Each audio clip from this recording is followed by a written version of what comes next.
Hello and a very warm welcome to Rajya Sabha TV. I'm Tina Jha with news tonight. Over the next half an hour, we get you all the national and international news through the day. But first up, a look at the headlines. Death toll in Patna stampede rises to 33. Centre seeks report on the tragedy from the Bihar government. District administration denies any lapses. Prime Minister Narendra Modi and Congress President Sonia Gandhi launched their campaigns in Maharashtra and Haryana for the forthcoming assembly polls. Pakistan violates ceasefire again along the international border in Jammu and Kashmir. 3 people injured in heavy Pak firing.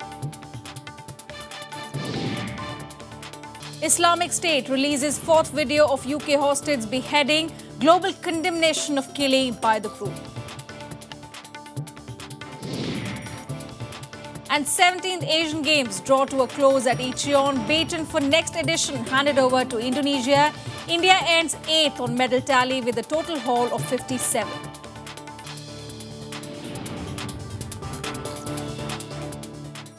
The death toll in the stampede in Patna on Friday has gone up to 33 today. Several people remained in critical condition after being injured in the tragedy. The centre has asked for a detailed report from the state government on the stampede.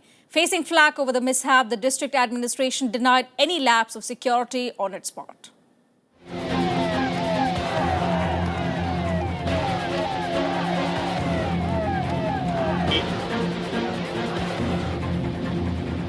A day after the tragedy, during Dussehra celebrations at the Gandhi Maidan in Patna, there were protests on the streets of Bihar's capital. Cops and RAF teams were called in to tackle the protesters. There was anguish among relatives of victims outside the hospitals. They have accused hospital authorities of apathy towards those waiting to meet their kin. बोल रहा है लोग बुराई का खोलने वाला ये भी नहीं किया था। हम लोग बोले कि हम लोग अपना खोल के अपना पति के परिवार के हम लोग अपना चिन्हेंगे, देखेंगे कहाँ पर ये नहीं है, इस वजह की झूठ है। ये लोग बोले कि आएगा तो आएगा तक खोलेगा। सब चीज़ कंप्लेन नहीं हो रहा है, कहाँ किया है खोलने वाला। The district administration is facing flack over the tragedy, but it has denied any negligence on its part. The Patna administration claims suffocation led to the loss of so many lives. The cops have also denied allegations of lathi charge on the victims on Friday. घटना हुई है इसमें ऐसा प्रतीत होता है कि सांस के घुटने से इस तरह से काफ़ी लोगों की मौत हो गई है। अभी तक जो हमारे पास फिगर्स हैं वो करीब 33 हैं। 33 लोगों की मौत इस घटना में हो गई है, जिसमें अधिकांश महिलाएं हैं। इसमें 28 का फिगर है जो महिला का है, इसमें बच्चे भी शामिल हैं, और 5 जो है वो पुरुष हैं। इसमें टोटल जो इंजर्ड का जो फिगर है वो करीब 29 का इंजर्ड का फिगर है। लाठीचार्ज कहीं नहीं हुई है और कहीं ऐसा नहीं प्रयास हुआ है कि धक्का देके लोग एक दूसरे को भाग रहे हैं। हम लोग उसकी भी जांच करवा रहे हैं। लाठीचार्ज होता तो वो एकदम से वो लाठी चलाते हुए दिखता और भागते हुए दिखता, तो लाठीचार्ज कहीं नहीं आ रहा है, जिसका सीसीटीवी फुटेज हमारे कैमरास अभी का इंस्टॉल्ड है चारों गेट्स पे। However, political parties insist that the district administration and the state government should be blamed for not making proper arrangements to deal with such a huge crowd. निश्चित तौर से इस तरह की घटनाएं कहीं न कहीं जो है वो प्रशासनिक कमजोरी और लापरवाही को प्रदर्शित करती हैं। साथ ही साथ इस वक्त हम इस पर राजनीति नहीं करना चाहते। आगे इस तरह की घटनाओं की पुनरावृत्ति न हो, इसका प्रयास राज्य की सरकार को करना चाहिए। पूरी की पूरी जो है ये मतलब साजिश कहिए या लापरवाही कहिए, ये फेल्योर है। इसमें अधिकारी के माथे पर बंदूक रख करके छोड़ने से काम नहीं चलेगा। ये महागठबंधन की सरकार है और इसके लिए जनता दल यू, कांग्रेस, भाजपा, आरजेडी सब दोषी हैं। अभी पिछले दिनों बिहार के गांधी मैदान में कुछ घटनाएं घटी थी, उससे कोई सबक प्रशासन ने नहीं लिया। प्रशासन सक्रिय नहीं और मुख्यमंत्री भी सक्रिय नहीं है। बेकसूर लोगों की जानें गई हैं। जाहिर है प्रशासन की एक तरह से ये कहा जाए कि उनके अगर वो चुस्त और दुरुस्त होते, पहले से इसके लिए प्रिकॉशन लिया होता, तो शायद ये घटना नहीं घटती। We strongly feel that this is one of the standard textbook example of how an administration which should have been sensitive was in fact careless and callous. That is number one. We have had 2 such kind of incidents in last 2 years in Bihar. What is the standard operating procedure for crowd management, for risk reduction? Nothing. The centre has assured all help to the Bihar government to deal with the tragedy. Home Minister Rajnath Singh called up Bihar Chief Minister Jitan Ram Manjhi again this morning and promised all help. The Prime Minister has already announced compensation for the victims. Bureau Report, Rajya Sabha TV. And let's now get you all the election buzz from Haryana and Maharashtra in Verdict 2014.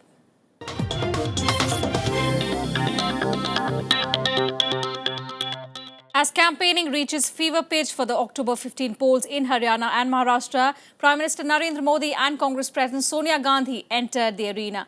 As the Prime Minister addressed a rally in Karnal in Haryana before going on to Maharashtra, Sonia Gandhi addressed 2 rallies in Haryana in Meham and Sirsa. Seeking a mandate to rid Haryana of Congress, Prime Minister Narendra Modi launched a sharp attack on the party, targeting it over alleged scams and being anti-farmer. He said a clear mandate for the BJP would put the state on a growth trajectory, holding the Congress responsible for the state's backwardness. किसानों के नाम पर 10 साल से सरकार पर बैठे हुए कांग्रेस की सरकार जिम्मेवार है, जिसके कारण बासमती पैदा करने वाला किसान बेहाल है. Modi also launched a veiled attack on the state's main opposition, INLD, asking people whether they would like the state being governed from jail. INLD President Om Prakash Chautala had recently said he would take oath as the next Chief Minister from Tihar jail. Seeking to puncture the Bhupendra Singh Hooda government's Haryana No. 1 campaign, Modi said Haryana has fallen behind and lagged on several parameters. साक्षरता के मामले में हरियाणा देश में 22वें number पे खड़ा है. कौन जिम्मेवार? कौन जिम्मेवार? हरियाणा बेरोजगारी खत्म करने के मामले में, बेरोजगारी, नौजवानों रोजगार चाहिए कि नहीं चाहिए? बेरोजगारी खत्म करने के मामले में हरियाणा 18वां नंबर पे खड़ा है. कौन जिम्मेवार? पूरी ताकत से बोलो, कांग्रेस सरकार जिम्मेवार. कौन जिम्मेवार? Meanwhile, Congress President Sonia Gandhi attacked Modi, saying the new government was behaving as if governments since independence have done nothing for the country. जहां दुनिया भर के देश भारत को आदर की निगाहों से देख रहे हैं और हमारी प्रगति की तारीफ हो रही है. यह काम एक दिन में नहीं हुआ, न 100 दिन में होगा. विकास की जो मंजिल हासिल हुई है वो मामूली बात नहीं. 67 साल से कांग्रेस की सरकारों ने प्रगति की ठोस नींव तैयार करके उस पर आधुनिक भारत की जैसी इमारत खड़ी की है और उस पर हर भारतवासी गर्व करता. देश को Sonia Gandhi also accused the Modi government of hijacking policies of previous Congress regimes. She also urged people not to get swayed by hollow promises and said that Congress was the only party which would ensure that development continues in Haryana. Haryana will go to polls on 15th of October, with the result being declared on October 19th. Bureau Report, Rajya Sabha TV. And Prime Minister Modi also addressed rallies in Polba and Maharashtra. He addressed voters in Bihar, Aurangabad and Mumbai. Modi hit out at the previous government, saying they had not done anything for the people of the state in the last 15 years. He exhorted people to vote for the BJP, saying it was time for a single-party government in Maharashtra. Modi even said the previous governments had taken the state back by a generation. 15 साल हो गए आपने एक party की सरकार बनाई. क्या पाया मुझे बताइए? क्या मिला आपको? क्या महाराष्ट्र का भला हुआ? क्या आपका भला हुआ? क्या किसानों का भला हुआ? क्या नौजवान का भला हुआ? क्या दलितों का भला हुआ? क्या पिछड़ों का भला हुआ? क्या आदिवासियों का भला हुआ? क्या माताओं बहनों का भला हुआ? क्या गांव का भला हुआ? क्या शहर का भला हुआ? 15 साल यानी एक पूरी की पीढ़ी को तबाह कर दिया उन्होंने। And other BJP stalwarts were also out in full force in Haryana today. Besides the Prime Minister, his trusted Lieutenant Sushma Swaraj and Rajnath Singh also addressed rallies in the state. While Sushma was in Kalka, the Home Minister addressed voters in Sonipat. Sushma sought the electors' mandate on the development plan, promising them that the BJP will provide clean and good governance in the state. She also highlighted the fact that her party was fighting the elections alone this time. Addressing a rally in Sonipat, Rajnath Singh was all praise for Narendra Modi. It was clear that in the absence of a leader with mass base, the party is banking heavily on the Modi wave. इससे पहले पिछले 20 वर्षों में जो राज रहा है, या हेकड़ी का राज रहा है या लूट खसोट का राज रहा है, लेकिन हम आपको वचन देते हैं कि भारतीय जनता पार्टी ने जिस राज की कल्पना की है मित्रों, वो राज आपको साफ सुथरा प्रशासन देगा और विनम्र शासन देगा। आपका समर्थन यदि हमको इस हरियाणा विधानसभा चुनाव में प्राप्त होता है और हमारी सरकार बनती है, तो हम यहाँ का भी चरित्र बदलेंगे। और यदि जो मैं कह रहा हूं ऐसे ही नहीं कह रहा हूं, जिन जिन राज्यों में हमारी सरकार बनी है उन सरकारों के कामकाज को आप देखिए, चाहे गुजरात हो, चाहे हमारा मध्य प्रदेश हो, चाहे छत्तीसगढ़ हो, चले जाइए। And the full Election Commission visited Haryana today to review arrangements for the October 15 assembly polls. The commission held meetings with political parties in Chandigarh. The full commission, comprising the Chief Election Commissioner and 2 election commissioners, also held meetings with the Chief Secretary, Director General of Police, Home Secretary, Income Tax Commissioner and officers of the Excise Department, Inspector Generals of Police, Commissioners, Deputy Commissioners and Superintendents of Police. In the meeting with officers, it was made clear to them absolute neutrality is essential requirement for the conduct of the poll and for maintaining level playing field among different political parties and different candidates. This is essential for free, fair and clean elections. Well, for all the election-related news and updates, you can watch our special election bulletin Verdict 2014 every day at 10 a.m. and 6 p.m.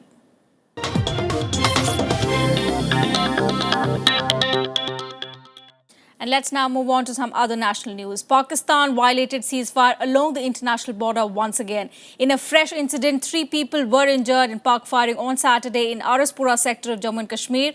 On Friday, a 12-year-old girl died after Pakistan violated ceasefire. After shelling border hamlets along the LOC in Poonch, Pakistani troops resorted to heavy firing overnight in Araspura and Gulmarg sectors, injuring at least 3 people.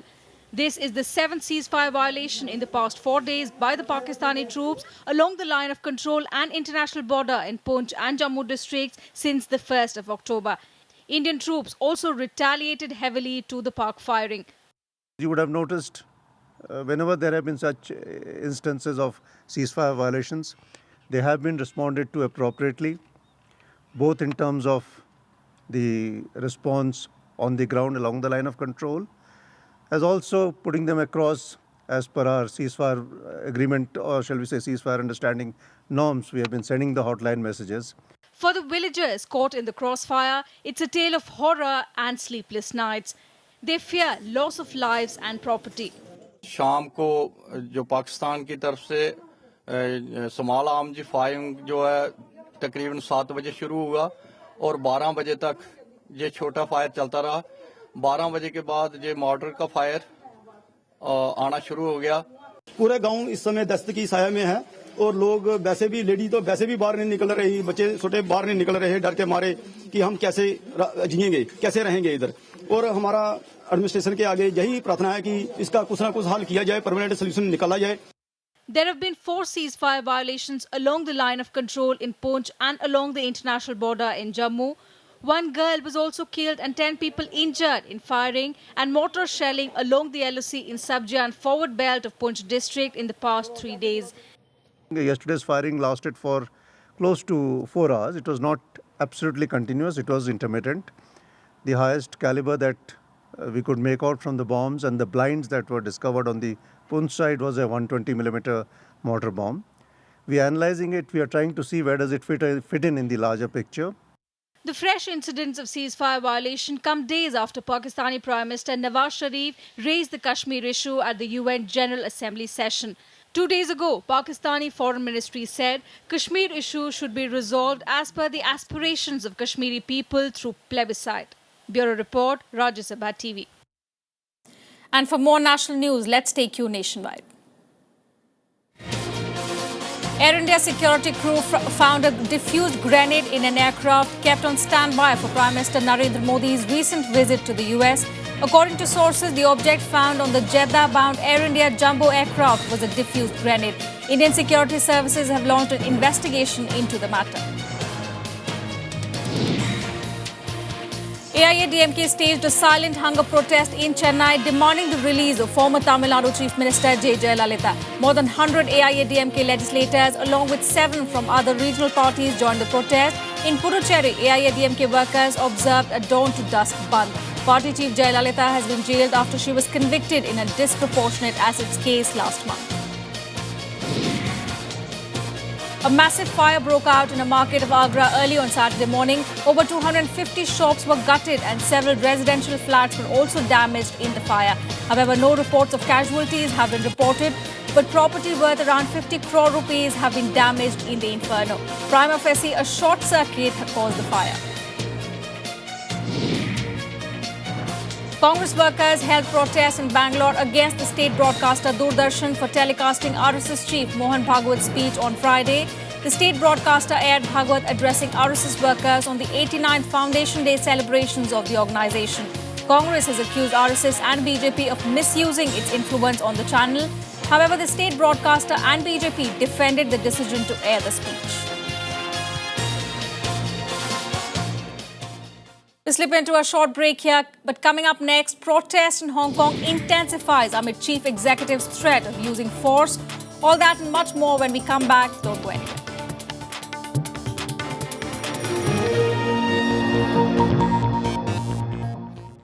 Welcome back. You're watching News Tonight.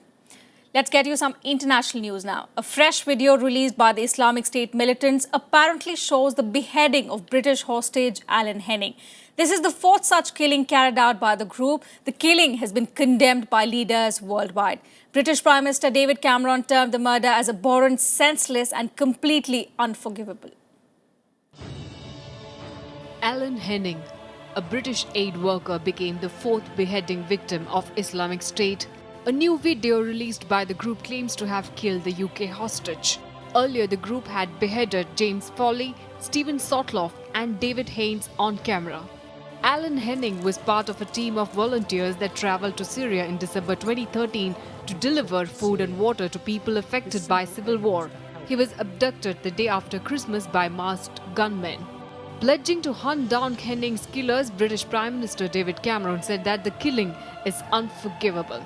The murder of Alan Henning is absolutely abhorrent, it is senseless, it is completely unforgivable. Anyone in any doubt about this organisation can now see how truly repulsive it is and barbaric it is as an organisation. World leaders, politicians and various organisations condemned the killing. The United Nations Security Council also issued a statement condemning the murder. US President Barack Obama pledged his solidarity with the UK. He said, and I quote, "Standing together with our UK friends and allies, we will work to bring the perpetrators of Alan's murder, as well as the murders of James Foley, Stephen Sotloff and David Haynes to justice. Standing together with broad coalition of allies and partners, we will continue to take decisive action to degrade and ultimately destroy IS." Unquote. The members of the Security Council demanded the immediate, safe and unconditional release of all those who are kept hostage by ISIL, Al-Nusra Front, and all other individuals, groups, undertakings, and entities associated with Al-Qaeda. Inciting further terror, in the video clip, the militants threatened to kill another hostage whom they have identified as Peter Kasich from the US. Significantly, the beheading comes just days after Britain joined the US-led coalition against IS. In the video, Henning refers to British Parliament's decision to participate in the US-led coalition. Bureau Report, Rajya Sabha TV. The Hong Kong police has arrested 19 people accused of attacking pro-democracy protesters on Friday.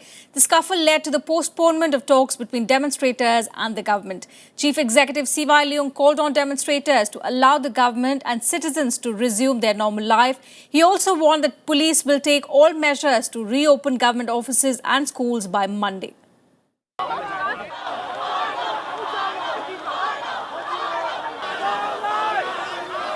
Stalemate between pro-democracy demonstrators and Hong Kong government appears no closer to any resolution. In a televised speech, Hong Kong's Chief Executive C.Y. Leung called for peace. He even warned that the government will resort to police action if demonstrators do not allow citizens to resume their normal life. 最後，我再次呼籲現場同埋所有市民盡快和平散去。 恢復社會秩序，使得市民嘅生計同埋生活盡快恢復正常。Hong Kong has come to a critical juncture at this time. Not only the protesters, not only government have been affected in a very strong way, but also the general public. The unrest attained a new dimension as more than 1,000 rival protesters confronted pro-democracy demonstrators overnight, fueling concerns that the unrest could take a more violent turn. 警方嘅執法點啊？完全係漠視我哋佔中集會人士嘅人身安危啦！我唔明白我哋啲集會佔中嘅集會人士不停俾啲反佔中人士襲擊，而佢哋係點解唔執法？ Supporters of Chinese government rallied next to pro-democracy protesters in Mong Kok on Saturday. They believe that democracy campaign is a futile fight and it is only harming their businesses.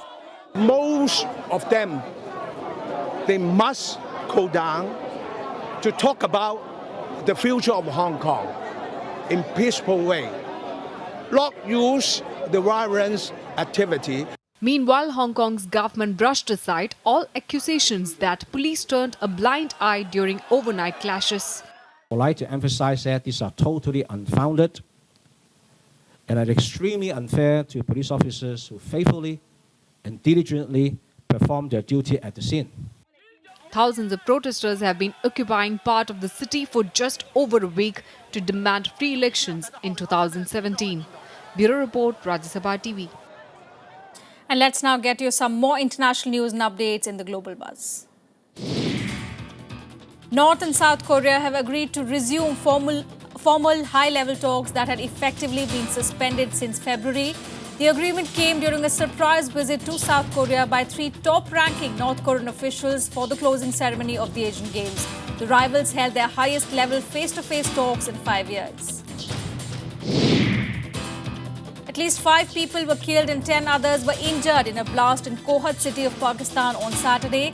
The explosion appeared to have been caused by an improvised explosive device which was hidden inside a bag in the vehicle parked in Peshawar Chowk of Kohat city. Saturday's blast was the second attack on a passenger bus in KPK province in the past 3 days. On Thursday, a blast in a passenger bus in Peshawar had killed 7 people.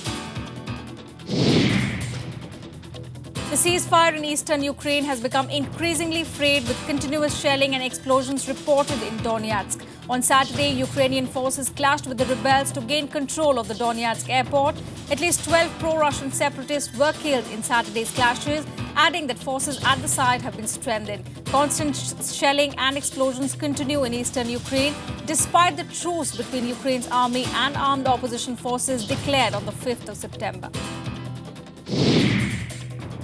Medical officials have confirmed the first Ebola patient in Texas, leaving residents worried about the further spread of the deadly virus in US. The members of the victim's family have been moved to an undisclosed location. Meanwhile, the American freelance cameraman who tested positive for Ebola will arrive in the US on Monday to be treated. The camera person was working in Liberia, one of the 4 worst affected Ebola-affected countries in West Africa. Harvard University is on high alert after nearly 500 people received emails from an unknown sender who threatened to come to the Ivy League and shoot them. The university police department said they could not identify whether the threat was authentic, but the cops have alerted the Federal Bureau of Investigation and the local law enforcement.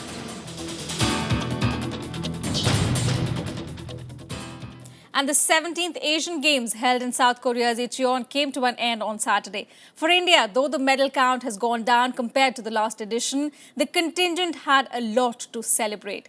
India ended its campaign with 57 medals, including 11 gold medals. The next edition will be hosted by Indonesia 4 years later.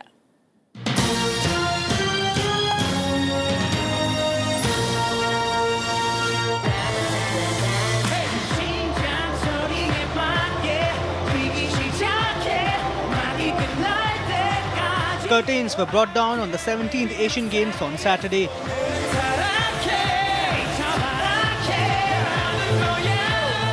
Incheon bid goodbye to the athletes and officials from 45 countries in a dazzling closing ceremony after a fortnight of high-voltage action.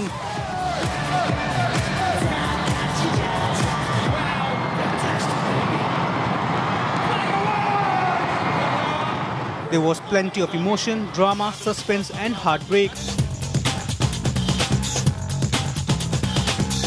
A few stirring feats as India left Incheon with 11 gold medals, down from 14 in Guangzhou 4 years ago, and finished 2 spots lower than the 6th place it gained in the medals tally last time. We see the Indians partying in the centre. They're one of the first nations out. The final medals tally shows China's dominance weakening a bit. Its gold tally has come down from 199 to 151. Incheon was the worst show of sporting power since the Games were last in South Korea in 2002. For India, there were plenty of reasons to celebrate. 5-time former world women's boxing champion Mary Kom showed she still packed a mean punch by winning the 48 and 51 kg category title. However, her goal was overshadowed by drama around disgruntled fellow boxer Sarita Devi's refusal to accept a bronze medal following her shock semi-final defeat to South Korea's Park Jina in the 57 to 60 kg category. She later apologized after the world body opened a disciplinary case against her. The men's hockey team clinched an emotional gold after 12 years, beating arch-rivals and defending champions Pakistan in a penalty shootout to earn a direct entry to the 2016 Olympics in Rio de Janeiro. Priyanka Pawar and Mandeep Kaur, back after serving a 2-year ban for doping, teamed up with Tintu Luka and Puvamma Machitira to win the women's 4x400 meter relay in athletics. India won its first wrestling gold in 28 years when London Olympic bronze medalist Yogeshwar Dutt picked up the men's 65 kg freestyle title. The Scotch men backed the team event, but Saurav Ghoshal endured heartbreak in the singles final when he lost to Abdullah Al-Mazion of Kuwait despite leading by 2 games and up a match point in the third. Archer Rajat Chauhan helped win the men's compound team title against host and world champion South Korea. Bureau Report, Rajya Sabha TV.